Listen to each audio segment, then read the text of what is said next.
Bonjour, je m'appelle Aurélie Gouel, je suis anesthésiste à l'hôpital Bichat et à la PHP à Paris. Et ma conférence d'actualité porte sur les actualités sur l'anaphylaxie périopératoire.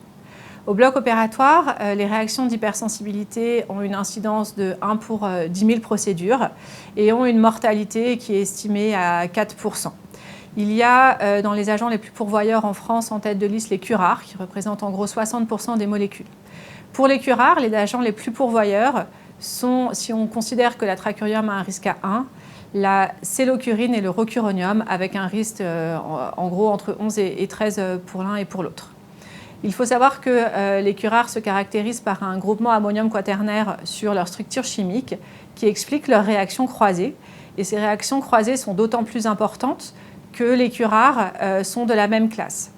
Ainsi, il est impossible de prédire des réactions croisées sans avoir fait de consultation d'allergologie, puisqu'on sait qu'en gros 4% des patients sont auto-allergiques, 44% présentent une monosensibilisation, mais du coup, en gros 50% d'entre eux ont une polysensibilisation.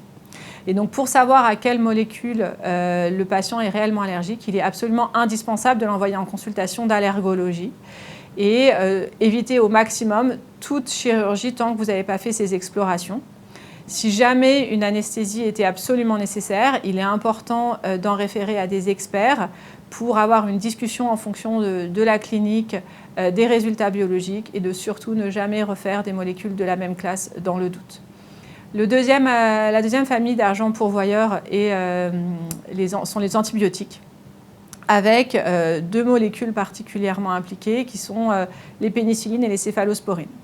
Il faut savoir que les patients allergiques à la pénicilline représentent 10% de la population, alors que seulement 5% ne le sont que réellement, puisque beaucoup de patients ne vont pas à la consultation d'allergologie.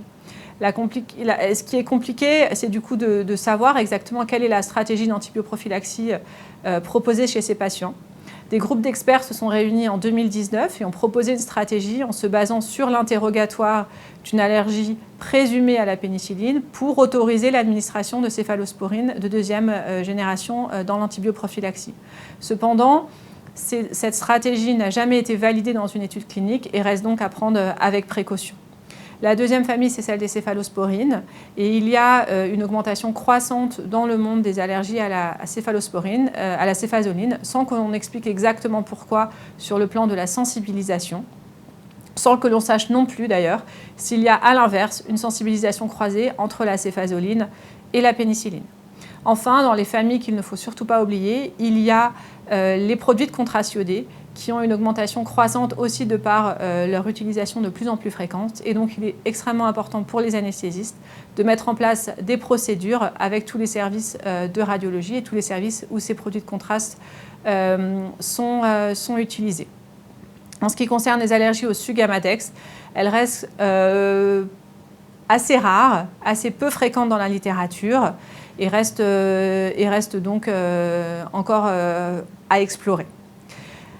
Le deuxième volet que j'ai abordé pendant ma conférence d'actualité est celle de la physiopathologie, puisque depuis quelques années, on a de plus en plus de connaissances, avec notamment, en complément de la voie classique qui passe par des IgE, une voie alternative qui passe par des IgG et de neutrophiles, qui a été montrée dans une large étude clinique, mais dont l'exploration n'est pas encore accessible et dont le rôle seul n'est pas encore complètement exploré, et cela va probablement s'améliorer dans les années à venir.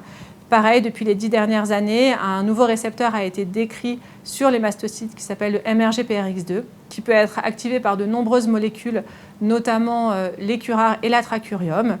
Mais sa part réelle n'a jamais été démontrée encore in vivo, puisque l'activation mastocytaire qui est explorée est la même que lorsque ça passe par des anticorps, avec du coup une part clinique qui n'est encore pas complètement explorée.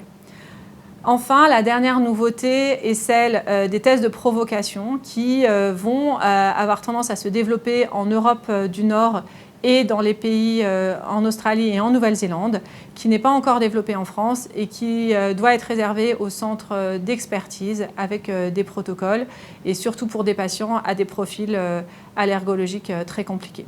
Je vous remercie.